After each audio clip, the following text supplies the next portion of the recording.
بسم اللہ الرحمن الرحیم۔ تمام دیکھنے اور سننے والوں کو السلام علیکم۔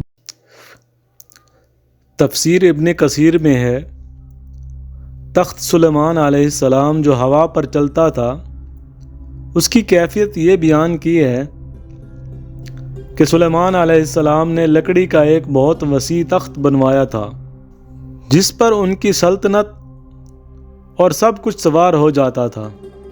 پھر ہوا کو حکم دیتے وہ اس عظیم الشان وسیع و عریض تخت کو اپنے کاندھوں پر اٹھا کر جہاں کا حکم ہوتا وہاں جا کر اتار دیتی تھی۔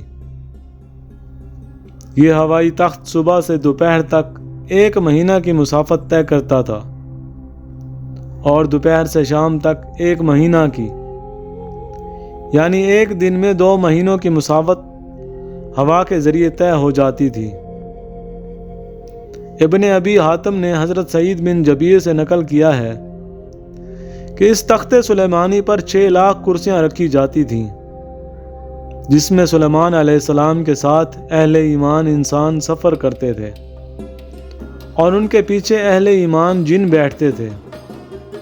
پھر پرندوں کا حکم ہوتا کہ وہ اس پورے تخت پر سایہ کر لیں تاکہ آفتاب کی تپش سے تکلیف نہ ہو۔